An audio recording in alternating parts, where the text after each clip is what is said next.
भाइयों, पिछले पार्ट में हमने देखा था कि टोनी ने नॉर्थ डिस्ट्रिक्ट के एक एक करके सभी सेल लीडर्स को हराने के बाद आखिरकार पूरे डिस्ट्रिक्ट के सबसे खतरनाक और ताकतवर चीफ यानी टकले कैदी को भी धूल चटा दी थी। और जैसे ही टकला कैदी हारता है, उसी समय कानामोटो और ईशिदा बिना किसी दया के उसे मरवा डालते हैं। उस वक्त पूरा माहौल इतना खतरनाक हो जाता है कि ऐसा लगने लगता है जैसे इस डिटेंशन सेंटर में इंसानों की नहीं बल्कि जानवरों की दुनिया चल रही हो, जहां सिर्फ ताकत और डर का राज है। लेकिन भाइयों, अब असली खेल शुरू होने वाला है, क्योंकि टकले कैदी को हराने के बाद टोनी नॉर्थ डिस्ट्रिक्ट का नया चीफ तो बन चुका है, लेकिन पूरे नॉर्थ डिस्ट्रिक्ट का असली बॉस बनने के लिए उसे अभी भी दो बेहद खतरनाक लोगों को हराना बाकी है। और इस जेल का नियम भी कुछ ऐसा ही है, जो जीतेगा वही सामने वाले की जगह ले लेगा। यानी यहाँ इज्जत, पावर और कुर्सी सब कुछ सिर्फ ताकत से मिलता है। लेकिन सवाल ये है कि क्या टोनी के लिए ये रास्ता सच में इतना आसान होने वाला है? क्या बाकी लोग इतनी आसानी से एक नए लड़के को अपने ऊपर राज करने देंगे, या फिर उसके खिलाफ कोई बड़ी साजिश रची जा चुकी है?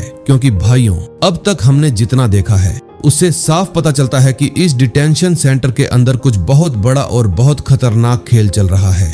मसाकी ने पहले ही बताया था कि यहाँ सिर्फ लड़ाइयाँ ही नहीं होती, बल्कि पर्दे के पीछे कई इलीगल काम भी चल रहे हैं। लेकिन अभी तक मानहवा में उन चीजों को पूरी तरह रिवील नहीं किया गया है, और यही बात इस स्टोरी को और भी ज्यादा मिस्ट्री और डार्क बना देती है। और भाइयों, इस चैप्टर में आपको हॉन्ग सॉन्ग से जुड़ा एक ऐसा सीक्रेट पता चलने वाला है जिसे जानने के बाद आप पूरी तरह शॉक हो जाओगे। सच कहूं तो ये ट्विस्ट पूरी स्टोरी को एक अलग ही लेवल पर ले जाता है। तो भाइयों, ये एक ऑन गोइंग मानवा है जिसके चैप्टर्स धीरे धीरे रिलीज हो रहे हैं। अभी तक इसके कुल 31 चैप्टर्स आ चुके हैं और आगे भी धीरे धीरे इसके नए चैप्टर्स आते रहेंगे। स्टोरी का हाइप लगातार बढ़ता जा रहा है और हर नया चैप्टर पहले से ज्यादा खतरनाक और इंटेंस होता जा रहा है। तो बिना समय बर्बाद किए चलिए अब सीधे कहानी की तरफ बढ़ते हैं।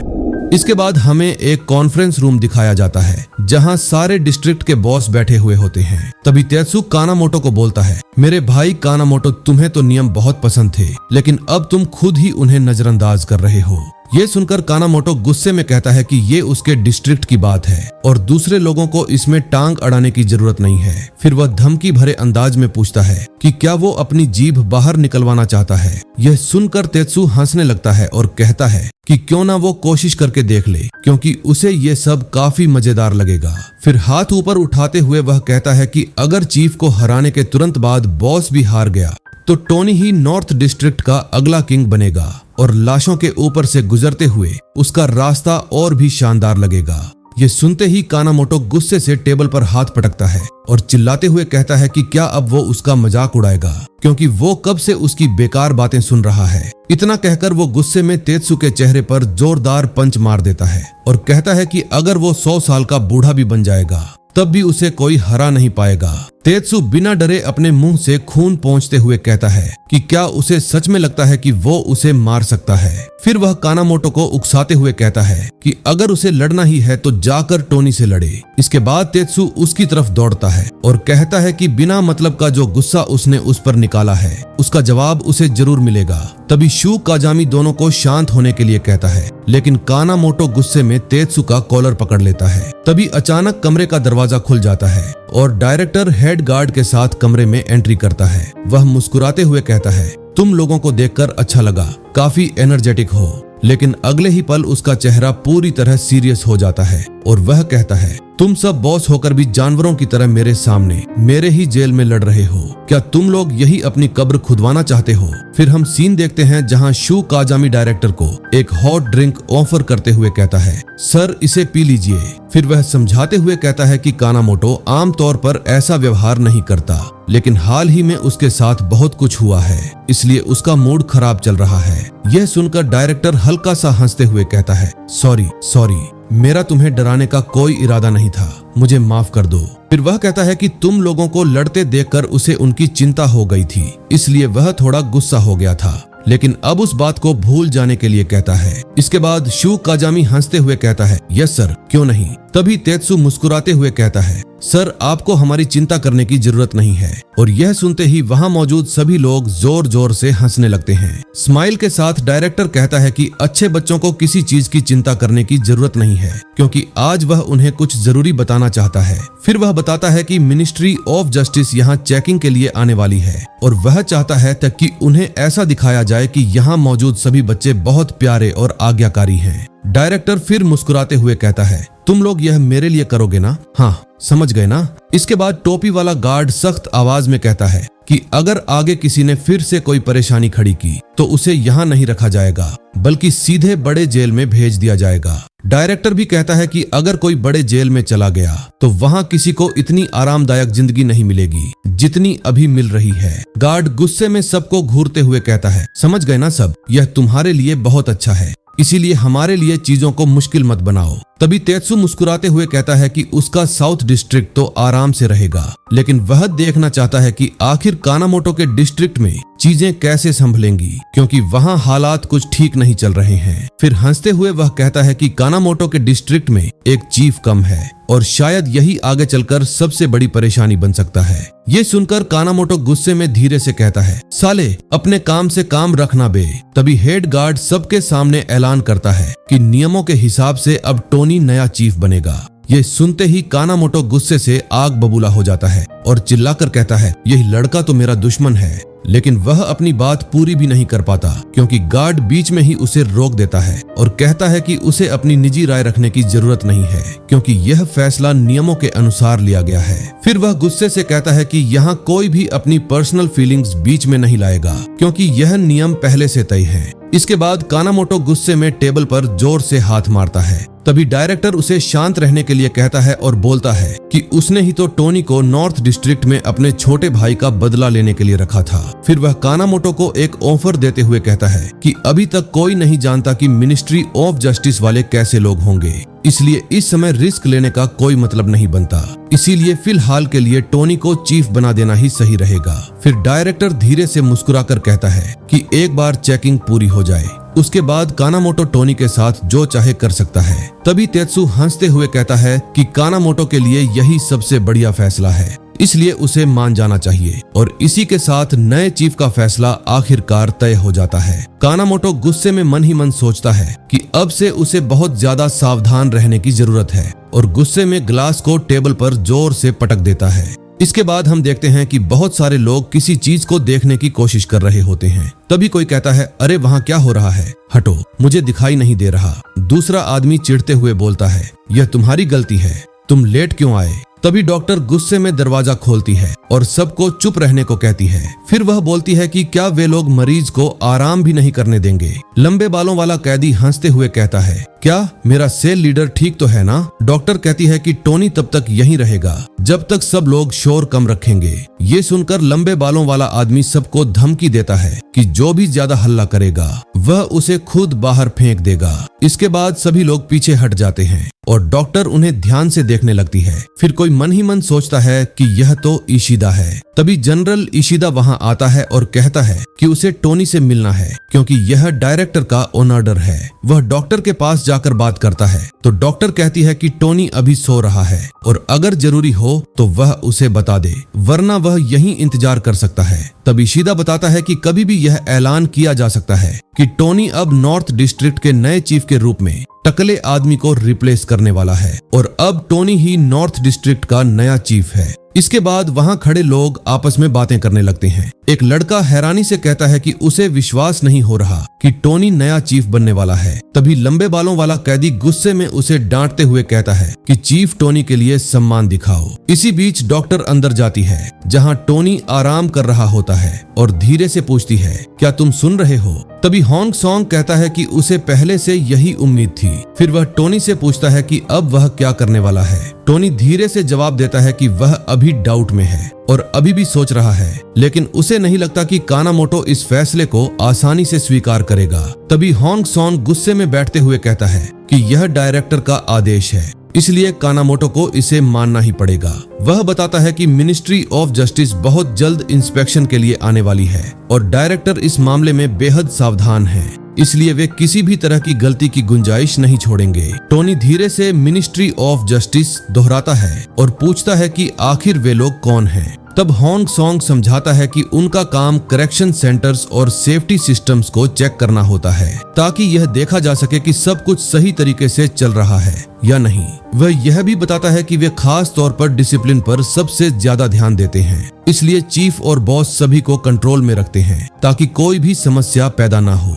हॉन्ग सॉन्ग आगे बताता है कि डायरेक्टर तीसरी बार सिटी काउंसिल इलेक्शन के लिए खड़े होने वाले हैं और इस चेकिंग के बाद डिटेंशन सेंटर की अचीवमेंट्स उनके चुनाव पर बहुत बड़ा असर डाल सकती हैं। तभी हॉन्ग सॉन्ग कहता है कि इससे फर्क नहीं पड़ता कि वे पहले क्या थे, लेकिन अब उन्हें किसी ऐसे इंसान की जरूरत है जो पूरे सिस्टम को कंट्रोल में रख सके। टोनी पूछता है कि आखिर वह यह सब कैसे करेगा, क्योंकि उसे इस बारे में ज्यादा जानकारी नहीं है। फिर टोनी उस हैंडसम आदमी की तरफ देखने लगता है। डॉक्टर धीरे से कहती है, टोनी, मैं इसे तुम्हारे ऊपर छोड़ती हूँ। इसके बाद वह हॉन्ग सॉन्ग से कहती है कि उसे उम्मीद है कि वह टोनी से ठीक तरह से माफी मांगेगा। टोनी हैरानी से पूछता है, आखिर चल क्या रहा है? तभी हॉन्ग सॉन्ग उससे माफी मांगते हुए कहता है कि वह टोनी को अपना स्टूडेंट बनाकर इस्तेमाल कर रहा था। वह बताता है कि उसे लगा था कि टोनी कानामोटो का दुश्मन है और उसके जरिए वह डिटेंशन सेंटर के अंदर छिपे अंधेरे सच को बाहर ला सकता है। फिर वह माफी मांगते हुए कहता है कि उसने टोनी से यह सारी बातें छिपाई। इसके बाद वह दोबारा अपना परिचय देता है और कहता है, मैं हॉन्ग सॉन्ग गैंग का लीडर हूँ और साथ ही एक नारकोटिक्स ऑफिसर भी हूँ। इसके बाद हॉन्ग सॉन्ग अपने बाल ऊपर करता है और टोनी को अपना पूरा चेहरा दिखा देता है और उसकी असली पहचान देखकर टोनी पूरी तरह शॉक्ड रह जाता है। मैंने कहा था ना भाइयों, इस चैप्टर में ऐसा ट्विस्ट मिलने वाला है जो पूरी स्टोरी को ही पलट देगा। आगे हम देखते हैं कि हॉन्ग सॉन्ग बताता है कि जब वह छोटा था तब उसने अपने माता पिता को खो दिया था और उसके पास सिर्फ उसकी छोटी बहन ही बची थी। फिर एक दिन जब वह शहर में किसी से लड़ रहा था तब कुरोयामा काई गैंग से किसी आदमी ने उसे बचाया था। इसके बाद वह उसके पास गया और उससे सीखना चाहता था कि आखिर लड़ाई कैसे की जाती है। उस समय वह सिर्फ 10 साल का था। हॉन्ग सॉन्ग बताता है कि उस आदमी ने उसे खाना खिलाया, रहने के लिए जगह दी और उसका हर तरह से ख्याल रखा। शुरुआत में उसे लगा था कि वह आदमी बस एक दयालु और मदद करने वाला इंसान है, लेकिन बाद में उसे पता चला कि वह असल में कुरोयामा काई गैंग का सेकंड लेवल बॉस था। फिर टोनी उससे पूछता है कि आखिर अब वह आदमी कहाँ है। तब हॉन्ग सॉन्ग शांत आवाज में कहता है कि वह अब मर चुका है। गैंग छोड़ने के बाद उसी गैंग के लोगों ने उसे मार डाला था। यह सुनकर टोनी हैरान हो जाता है और पूछता है कि आखिर उस ऑर्गेनाइजेशन ने उसे क्यों मार दिया। तब हॉन्ग सॉन्ग बताता है कि वह आदमी कुरोयामा काई के तौर तरीकों से बिल्कुल सहमत नहीं था, क्योंकि वह ऑर्गेनाइजेशन इंसानों की तस्करी करता था और सफेद पाउडर की डीलिंग भी करता था। हॉन्ग सॉन्ग बोलता है कि इसी वजह से वह इस जेल में आया। फिर टोनी पूछता है कि क्या उसका मतलब है कि वह यहाँ सब कुछ सुधारने आया है। तब हॉन्ग सॉन्ग बताता है कि कुरोयामा काई ने उसके एक दोस्त को सफेद पाउडर देकर उसे अपने कामों में इस्तेमाल किया था और आखिर में उसने अपनी ही जान ले ली। मरने से पहले उसके दोस्त ने उसे बताया था कि यह सफेद पाउडर इसी जेल यानी रिफॉर्मेटरी के जरिए फैलाया जा रहा है। भैया, मैं वीडियो में डायरेक्ट नाम नहीं ले सकता, इसलिए सफेद पाउडर बोल रहा हूँ, समझ जाना। फिर आगे हॉन्ग सॉन्ग गुस्से से भर जाता है और कहता है कि होकुतो शिंदो, उस हरामी ने उसके मददगार इंसान और उसके दोस्त दोनों को मार डाला, इसलिए वह उसे कभी माफ नहीं करेगा। इसके बाद वह बताता है कि उसने बहुत सारी जगहों की जांच की और आखिरकार इस जगह के बारे में पता लगाया। फिर वह नारकोटिक्स एजेंट्स और गवर्नमेंट की मदद से यहाँ गायब होकर आया ताकि सफेद पाउडर से जुड़े सबूत इकट्ठा कर सके और इस पूरे सिस्टम का काला सच दुनिया के सामने ला सके। इसके बाद वह अपने माथे पर हाथ रखते हुए टोनी से कहता है कि उसका इरादा उसे इस सब में शामिल करने का नहीं था, लेकिन वह उसकी मदद करना चाहता था क्योंकि उसे टोनी में अपना छोटा रूप दिखाई देता है। वह कहता है कि जैसे कुरोयामा काई का वह आदमी कभी उसके लिए सहारा बना था, वैसे ही अब वह भी किसी का सहारा बनना चाहता है। फिर वह टोनी से कहता है कि अगर वह आगे बढ़ेगा तो इससे उसे सफेद पाउडर के सबूत ढूंढने में काफी मदद मिलेगी। इसके बाद हैंग स्वांग टोनी से माफी मांगता है और कहता है कि उसे जनरल बनने की जरूरत नहीं है, क्योंकि कोची नारू से उसे प्रोटेक्ट करेगा। लेकिन टोनी शांत आवाज में कहता है कि यह सब थोड़ा मुश्किल जरूर है, फिर भी इस समय वह उस पर भरोसा कर रहा है। वह पूछता है कि आखिर उसने उसे पहले यह सब क्यों नहीं बताया। फिर मुस्कुराते हुए कहता है कि अगर वे आगे भी दोस्त बने रहते तो शायद सब कुछ अलग होता। और आखिर में वह कहता है कि वह उसकी मदद जरूर करेगा। यह सुनकर हैंग स्वांग हैरानी से पूछता है, क्या तुम पागल हो? तब टोनी हंसते हुए जवाब देता है, हाँ मैं हूँ। टोनी फिर होंग सॉन्ग से कहता है कि अगर वह अकेला रह गया तो शायद उसका भी वही हाल होगा जो मसाकी का हुआ था। इसके बाद जैसे ही होंग सॉन्ग मसाकी का नाम सुनता है, वह टोनी से कहता है कि एक बात और है जो वह उसे बताना भूल गया था। वह बताता है कि मसाकी की मौत के बाद डॉक्टर को उसकी बॉडी में सफेद पाउडर मिला था। होंग सॉन्ग आगे कहता है कि बहुत ज्यादा चांसेस हैं कि मसाकी को मारने के लिए इसी सफेद पाउडर का इस्तेमाल किया गया हो, लेकिन ऐसा टकला कैदी अकेले नहीं कर सकता। इसके पीछे जरूर कोई ऐसा आदमी होगा जो इस सफेद पाउडर को मैन्युफैक्चर करता है और वह इसी जेल के अंदर मौजूद है। सीन चेंज होता है और हमें बाहर ग्राउंड का सीन दिखाया जाता है, जहां लंबे बाल वाला कैदी दूसरे कैदी से पूछ रहा होता है कि आखिर उनका जनरल ठीक होकर वापस कब आएगा। तभी दूसरा कैदी उससे कहता है कि अब उनका सेल लीडर ही जनरल बन गया है, तो इसका मतलब अब लंबे बाल वाले को ही सेल लीडर बनना पड़ेगा। यह सुनकर वह थोड़ा खुश हो जाता है और कहता है कि इसके लिए उन्हें अपने जनरल को थैंक यू बोलना चाहिए। वह सभी आपस में बात कर ही रहे होते हैं कि तभी दूसरे डिस्ट्रिक्ट के कुछ कैदी वहां आ जाते हैं और उन्हें वहां से जाने को बोलते हैं। लेकिन लंबे बाल वाला कैदी गुस्से में कहता है कि तुम लोगों को आखिर दिक्कत क्या है? हम लोग टोनी के सेल के बंदे हैं और टोनी अब जनरल बन चुका है, इसलिए हमसे जुबान संभाल कर बात करो। सामने वाला कैदी यह सुनकर हंसने लगता है और कहता है कि वही टोनी जिसको कानामोटो सिर्फ नफरत करता है, उसे तुम लोग जनरल कह रहे हो। इतना बोलते ही पीछे से उसे कानामोटो का जोरदार थप्पड़ पड़ता है। तभी सारे कैदी देख पाते हैं कि कानामोटो के साथ टोनी भी उनकी तरफ चलता हुआ आ रहा है। सभी कैदी आपस में बात करने लगते हैं कि यह तो सच में टोनी है और जो खबर उन्होंने सुनी थी कि टोनी को जनरल बना दिया गया है वह बिल्कुल सही थी। फिर हमें 3 दिन पहले का सीन दिखाया जाता है, जहां टोनी टकले कैदी से लड़ाई के बाद बेड पर पड़ा हुआ था। वहां होंग सॉन्ग उसे बताता है कि अब उसे जनरल बना दिया गया है। यह सुनकर टोनी काफी ज्यादा शॉक हो जाता है। इसके बाद होंग सॉन्ग उससे कहता है कि वह इन सब चीजों में ज्यादा ना फंसे, उसे अपना मिशन याद रखना चाहिए। उसे यहाँ से निकलकर अपनी माँ के साथ एक सिंपल जिंदगी बितानी है। लेकिन टोनी उससे कहता है कि वह वैसे भी कानामोटो से भाग नहीं सकता, उसे अब और ज्यादा स्ट्रॉन्ग बनना पड़ेगा क्योंकि उसके पास यही एक आखिरी ऑप्शन बचा है। यह देखकर होंग सॉन्ग थोड़ा उससे इम्प्रेस हो जाता है। बाद में हमें सीन दिखाया जाता है कि टोनी के रूम में कानामोटो और की इशिदा आए हुए हैं। वहां कानामोटो टोनी से पूछता है कि आखिर उसका प्लान क्या है। फिर वह कहता है कि टोनी यह बात अच्छी तरह जानता है कि वह उसे 1 सेकंड के अंदर मार सकता है, लेकिन टोनी कॉन्फिडेंट होकर जवाब देता है कि उसने इसके लिए तैयारी कर रखी है और अब वह यहाँ उसे कड़ी टक्कर दे सकता है। टोनी आगे कहता है कि अभी के लिए कानामोटो उसे मार नहीं सकता। ये सुनते ही कानामोटो गुस्से में आ जाता है और कहता है कि बच्चे अपनी जुबान पर लगाम रखो वरना यहीं खत्म कर दिए जाओगे। फिर वह आगे कहता है कि उसे भरोसा नहीं हो रहा कि यह वही बच्चा है जो पहले डर के मारे रोया करता था। इस पर टोनी और भी ज्यादा कॉन्फिडेंट होकर कहता है कि अगर वह रोने वाला लड़का ही बना रहता तो यहाँ कभी सरवाइव नहीं कर पाता, इसीलिए उसे यह सब करना पड़ा। इसके बाद टोनी उसे एक ऑफर देता है और कहता है कि कानामोटो को उसकी जरूरत है और उसे यहाँ स्टेटस की जरूरत है, इसलिए दोनों को अपनी पर्सनल दुश्मनी भूलकर एक समझौता कर लेना चाहिए। यह सुनकर आखिरकार कानामोटो मान जाता है। इसके बाद हम देखते हैं कि दोनों रूम से बाहर निकल जाते हैं। दूसरे सीन में कानामोटो अपना लाइटर जलाते हुए इशिदा से पूछता है कि वह टोनी के बारे में क्या सोचता है। इस पर इशिदा हल्का सा मुस्कुराते हुए कहता है कि इसमें उनका ही फायदा है क्योंकि टोनी नीचे से उठकर यहाँ तक पहुँचा है और उसने अपनी ताकत से यह पोजीशन हासिल की है, इसलिए उसके पोजीशन को लेकर ज्यादा दिक्कत नहीं होगी। लेकिन फिर वह कहता है कि उसे एक बात का डाउट जरूर है, जो लड़का पहले इतना डरता था वह अचानक इतना स्ट्रॉन्ग कैसे बन गया। फिर उसे याद आता है कि होंग सॉन्ग हमेशा टोनी को आगे बढ़ाने की कोशिश करता था, इसलिए कहीं इसके पीछे वही तो नहीं है। यह सुनकर कानामोटो शॉक हो जाता है और होंग सॉन्ग का नाम लेते हुए कहता है कि वही आदमी जिसने डायरेक्टर के प्रपोजल को कई बार ठुकरा दिया था। अगर टोनी के पीछे होंग सॉन्ग है तो उन्हें इन दोनों पर नजर रखनी पड़ेगी। लेकिन ईशिदा हल्का सा मुस्कुराकर कहता है कि टोनी से उन्हें कोई खतरा नहीं है, क्योंकि वह सबके लिए सिर्फ एक पपेट की तरह है। सीन फिर से प्रेजेंट टाइम में आता है, जहां सभी कैदी ग्राउंड में खड़े होकर इन तीनों को देख रहे होते हैं। तभी कानामोटो अपने हाथ पॉकेट में डालकर अनाउंस करता है कि टकला कैदी हार चुका है और अब से टोनी ही उनका नया जनरल होगा। फिर वह टोनी की तरफ देखकर कहता है कि अब वह भी कुछ बोले। इसके बाद टोनी सबके सामने जाकर खड़ा हो जाता है। सारे कैदी आपस में बातें करने लगते हैं कि किसी ने भी नहीं सोचा था कि यह लड़का एक दिन जनरल बन जाएगा।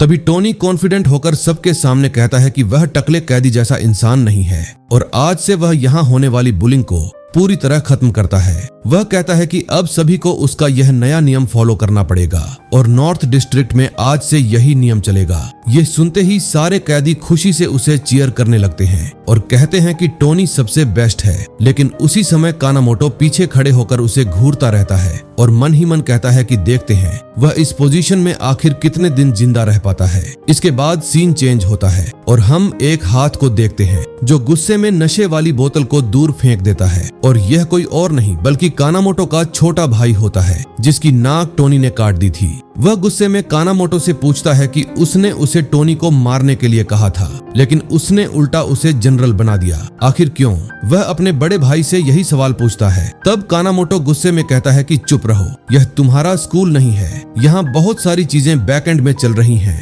जिनकी जिम्मेदारी उसके ऊपर है और अभी ऐसा समय चल रहा है कि वह कुछ नहीं कर सकता। लेकिन उसका भाई फिर कहता है कि कानामोटो ने तो कहा था कि वह टोनी की जिंदगी को नर्क बना देगा, लेकिन यहाँ तो उसने उसे जनरल ही बना दिया। वह पूछता है कि क्या उसे उसकी जरा भी फिक्र नहीं है, क्या वह उसका बदला नहीं लेगा। यह सुनकर कानामोटो खड़ा हो जाता है और कहता है कि वह जितना चाहे चिल्ला ले, लेकिन अभी वह कुछ नहीं कर सकता। उसे इसके लिए पेशेंस रखना पड़ेगा। इसके बाद कानामोटो वहां से जाने लगता है। तभी उसका भाई पीछे से कहता है कि अगर वह खुद टोनी को नहीं मार सकता तो फिर वह यह काम खुद करेगा। वह कहता है कि अगर कानामोटो टोनी को डायरेक्टली टच नहीं कर सकता तो वह खुद जेल के अंदर आकर टोनी को मार डालेगा। इसी के साथ यह एपिसोड यहीं खत्म हो जाता है। तो भाइयों, यह था चैप्टर 31। इसके जैसे जैसे आगे पार्ट्स आएंगे मैं उन सभी को एक्सप्लेन करूंगा। अभी के लिए मैंने पूरा चैप्टर कवर कर दिया है। इसके बाद मैं फॉगलैंड सीरीज लाने वाला हूँ, जिसे मैं पूरा चैप्टर 2 चैप्टर कवर करूंगा और उसके बाद एक कमाल की फाइटिंग सीरीज आने वाली है जो पूरी तरह कंप्लीट होगी, यानी वह कोई ऑनगोइंग मानहवा नहीं होगी। तो फॉगलैंड सीरीज के बाद एक पूरी कंप्लीट सीरीज आने वाली है, इसलिए नेक्स्ट वीडियो के लिए तैयार रहना। मिलते हैं अगली वीडियो में। बाय।